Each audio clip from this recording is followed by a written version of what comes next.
রাজশাহীতে আমের বাজার লাগামহীন, দাম বেড়েছে দ্বিগুণ। থানায় হামলা, কুষ্টিয়ায় চিকিৎসা নিতে আসা আহতরা পুলিশ হেফাজতে। জানাবো নির্বাচন পরবর্তী সহিংসতা, স্কুল শিক্ষক হত্যার বিচার দাবি। এবং সর্বশেষ জানাবো বেনজির যাদের সৃষ্টি তারা কি দায় এড়াতে পারেন। দর্শক শুনছিলেন সংবাদ শিরোনাম, এখন বিস্তারিত। রাজশাহীতে আমের বাজার লাগামহীন, দাম বেড়েছে দ্বিগুণ। রাজশাহীতে বাগানের গাছ থেকে আম পাড়া ও বিক্রির সময়সূচি বা ম্যাঙ্গো ক্যালেন্ডার অনুযায়ী বাজারে এখন পাওয়া যাচ্ছে গোপালভোগ, লকনা, খিরসাপাত ও গুটি আম। আমাদের রাজধানী খ্যাত এই অঞ্চলে মৌসুমে এই সময়ের দাম সবসময় কম থাকে, তবে এবার চিত্র ভিন্ন। ফলন কমের অজুহাতে লাগামহীনভাবে বাড়ছে আমের দাম। গত বছরের তুলনায় এবার জাতভেদে আমের দাম বেড়েছে প্রায় দ্বিগুণ। রাজশাহীর পাইকারি ও খুচরা আমের বাজারগুলো ঘুরে দেখা যায় হাকডাকে জমে উঠেছে আমের বাজার। দাম বেশি হয় নিম্ন মধ্যবিত্তের মুখে আমের স্বাদ নেওয়ার কষ্টকর হয়ে পড়েছে বলছে বিক্রেতারা।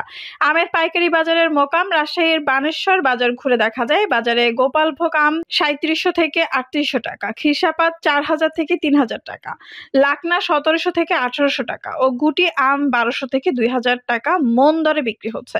একই বাজারে 2 দিন আগে গোপালভোগ 2800 থেকে 3400 টাকা, খিরসাপাত 2800 থেকে 3200 টাকা, লাকনা 14 থেকে 1600 টাকা, গুটি আম 1200 থেকে 2000 টাকা মন দরে বিক্রি হয়েছে। রাজশাহী অঞ্চলে এর বছর গাছে দেরিতে মুকুল এসেছে, মুকুল ও কম এসেছে। মুকুল আসার কিছুদিন পর শিলাবৃষ্টিতে কিছু ঝরে পড়ে।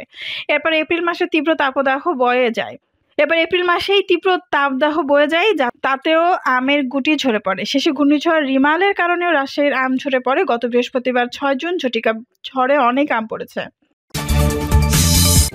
থানায় হামলা, কুষ্টিয়ায় চিকিৎসা নিতে আসা আহতরা পুলিশ হেফাজতে। ঝিনাইদহের শৈলকুপা থানার হামলার সময় পুলিশের সঙ্গে সংঘর্ষের পর কুষ্টিয়ায় চিকিৎসা নিতে আসা আহতদের হেফাজতে নিয়েছে পুলিশ। রোববার 9 জুন সন্ধ্যায় কুষ্টিয়া জেনারেল হাসপাতালে পুলিশে পাহারায় 12 জনকে চিকিৎসা দেওয়া হচ্ছে। তাদের মধ্যে 4 জন গুলিবিদ্ধ রয়েছে। এছাড়া গুলিবিদ্ধ গুরুতর অবস্থায় একজনকে ঢাকা মেডিকেলে পাঠানো হয়েছে। কুষ্টিয়া মডেল থানার ভারপ্রাপ্ত কর্মকর্তা ওসি শেখ সোহেল রানা বিষয়টি নিশ্চিত করেছেন। প্রত্যক্ষদর্শীরা জানান আহতরা বিকেলে একের পর এক কুষ্টিয়া জেনারেল হাসপাতালে আসতে থাকে। আঘাতপ্রাপ্তরা সবাই রক্তাক্ত ছিলেন। 13 জনকে হাসপাতালে চিকিৎসা দেওয়া হয়, কেউ জরুরি বিভাগে, আবার কেউ ওয়ার্ডে ভর্তি হন। এর কিছু পরে পুলিশ হাসপাতালে এসে তাদের ঘিরে রাখে। তাদের মধ্যে গুলিবিদ্ধ একজনকে চিকিৎসায় ঢাকা পাঠান। হাসপাতালের আবাসিক চিকিৎসা কর্মকর্তা RMO তাপস কুমার সরকার জানান গুরুতর অবস্থায় ফিরোজ শিকদার নামে গুলিবিদ্ধ একজনকে ঢাকা মেডিকেলে পাঠানো হয়েছে। বাকিদের হাসপাতালে চিকিৎসা দেওয়া হচ্ছে, তবে কতজন ভর্তি হয়েছেন এ বিষয়ে কিছু বলতে পারেননি তিনি। পুলিশের স্থানীয় সূত্রে জানা গেছে রোববার দুপুরে কৈলকুপার ধলহরা চন্দ্র ইউনিয়নের ধাওড়া গ্রামের আওয়ামী লীগ কর্মী মোস্তাক শিকদারকে এক মামলায় আটক করে পুলিশ। এতে ক্ষিপ্ত হয়ে তার সমর্থকরা বিকেল 3:30টার দিকে শৈলকুপা থানা ঘেরাও করে ইটপাটকেল নিক্ষেপ করতে থাকে। এতে পুলিশের সঙ্গে তাদের সংঘর্ষ হয়। পরিস্থিতি নিয়ন্ত্রণে আনতে পুলিশে ফাঁকা গুলি ছুড়ে এতে হামলাকারীরা ছত্রভঙ্গ হয়ে যায়। প্রায় ঘণ্টাব্যাপী চলা সংঘর্ষে 5 পুলিশ সদস্য ও কমপক্ষে 20 হামলাকারী আহত হন। কুষ্টিয়ার অতিরিক্ত police super crime and ops Palashkanti Nath জানান শৈলকুপা থানা ও পুলিশের উপর হামলার ঘটনায় আহতদের কুষ্টিয়া জেনারেল হাসপাতাল পুলিশে পাহারায় চিকিৎসা দেওয়া হচ্ছে। তাদের আটক করা হয়েছে কিনা এমন প্রশ্নের জবাবে তিনি বলেন, আগে চিকিৎসার ব্যবস্থা করা হয়েছে। যেহেতু এটা অন্য জেলার ঘটনা, সেহেতু আহতদের কেউ হামলায় জড়িত থাকলে তদন্ত করে ব্যবস্থা নেওয়া হবে। নির্বাচন পরবর্তী সহিংসতা, স্কুল শিক্ষক হত্যার বিচার দাবি। সিরাজগঞ্জের কামরখন্দ উপজেলা পরিষদ নির্বাচনের ফলাফল ঘোষণা শেষে প্রতিপক্ষের হামলায় স্কুল শিক্ষক মাসুদ রানা 50 হত্যার বিচার দাবিতে মানববন্ধন কর্মসূচি পালন করেছে এলাকাবাসী।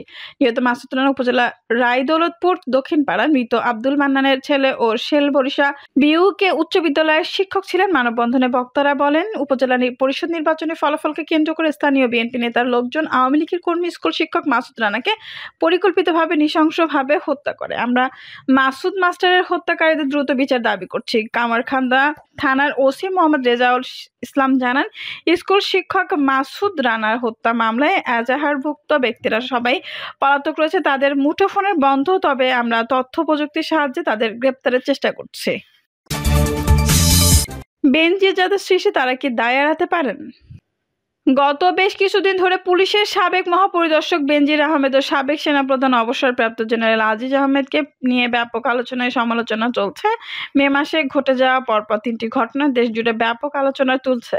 প্রথমে সংসদ সদস্য মরহুম আনোয়ারুল আজিম আনারের মর্মান্তিক হত্যাকাণ্ড, তারপর সাবেক সেনাপ্রধান আজিজ আহমেদের উপর যুক্তরাষ্ট্রের নিষেধাজ্ঞা এবং সর্বশেষ বেনজির আহমেদের দুর্নীতি ফাঁস ও তার সম্পত্তি জব্দ করা নিয়ে আদালতের নির্দেশ। এই ঘটনাগুলোর মধ্যে বেনজিরকে নিয়েই লেখালেখি ও আলোচনা হচ্ছে সবচেয়ে বেশি।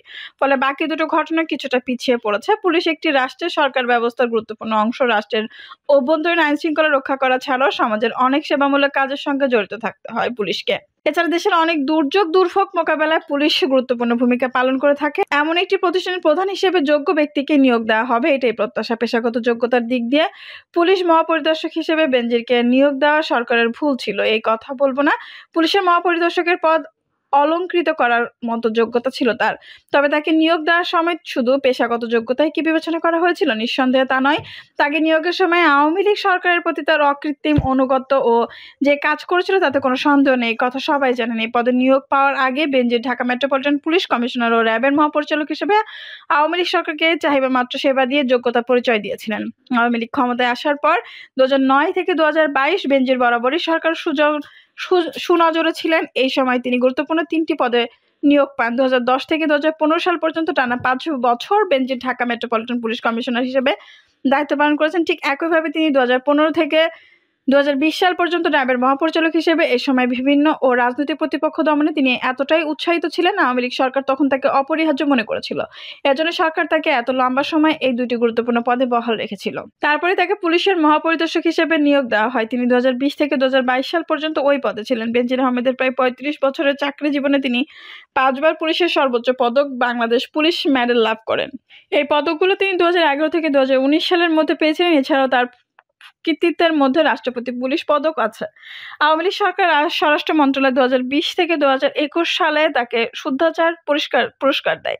আওয়ামী লীগ সরকারের স্বরাষ্ট্র মন্ত্রণালয় 2022 থেকে 2021 সালে তাকে শুদ্ধাচার পুরস্কার দেয়। এছাড়া জাতীয় রাজস্ব বোর্ড 2021 সালে বেনজিরকে সেরা করদাতা নির্বাচিত করে। সন্দেহ নেই সরকার বেনজিরের কাজে সন্তুষ্ট হয়েই তাকে পুরস্কৃত করেছে। দুদকের নথি অনুযায়ী যে বেনজিরের নামে এখন একে একে দুর্নীতির দুর্গন্ধ বেরিয়ে আসছে, সে বেনজিরকেই সরকার শুদ্ধাচার পুরস্কারে ভূষিত করেছে। অথচ শুদ্ধাচার বলতে সাধারণভাবে নৈতিকতা ও সততার দ্বারা প্রভাবিত আচরণগত উৎকর্ষ বোঝায়। ন্যাশনাল ইন্টিগ্রিটি স্ট্র্যাটেজির সংজ্ঞা অনুযায়ী শুদ্ধাচারকে সমাজের মানদণ্ড, নীতি ও প্রথার প্রতি অনুগত বোঝায়। ব্যক্তি পর্যায়ে এর অর্থ বোঝানো হয় কর্তব্যনিষ্ঠা, সততা ও নৈতিকতার সঙ্গে সম্পর্ক সম্পাদন ও যাপিত জীবন। এখন বেনজিরের অবৈধ সম্পর্ক ও সমক্ষমতা অপব্যবহারের যে তালিকা বেরিয়ে আসছে, তার সঙ্গে শুদ্ধাচার পুরস্কার পাওয়ার যোগ্যতা কোনো মিল পাওয়া যায় না। অত্যন্ত দুঃখের সঙ্গে বলতে হয় যে মন্ত্রণালয় বেনজিরকে এই শুদ্ধাচার পুরস্কার দিয়েছে। সে মন্ত্রণালয়ের মন্ত্রী আসাদুজ্জামান কামাল কোনো মানদণ্ডের উপর ভিত্তি করে বেনজিরকে এই পুরস্কার দেওয়া হয়েছে, এই সম্পর্কে অজ্ঞতা প্রকাশ করেছে। তিনি সাংবাদিকদের এক প্রশ্নের জবাবে বলেছেন, শুদ্ধাচার পুরস্কার দেওয়ার ক্ষেত্রে কিছু মানদণ্ড অনুসরণ করা হয়, আমরা খতিয়ে দেখব তিনি কিভাবে পুরস্কার পেয়েছিলেন। এই বক্তব্য শুনে মন্ত্রী মহোদয়কে প্রশ্ন করতে ইচ্ছে করেছে, এখন কেন খতিয়ে দেখেন? যখন পুরস্কার দেওয়া হয়েছিল তখন কেন যাচাই করে নেওয়া হয়নি?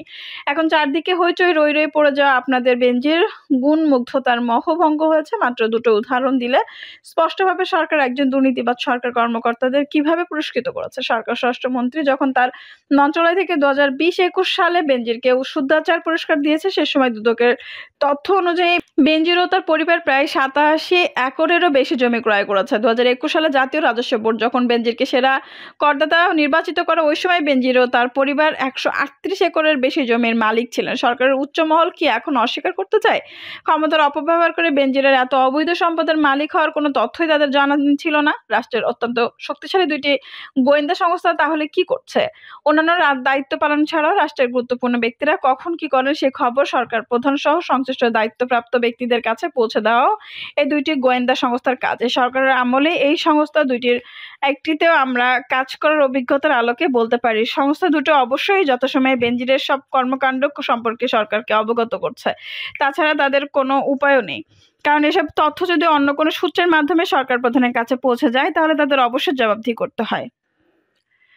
দর্শক, এই ছিল এখনকার সর্বশেষ সংবাদ। নিউজটি ভালো লাগলে অবশ্যই একটা লাইক দিন, কমেন্টে আপনার মূল্যবান মতামত জানান। সবসময় আমাদের পাশে থাকতে সাবস্ক্রাইব করে বেল বাটনটি অন করে রাখুন। ধন্যবাদ।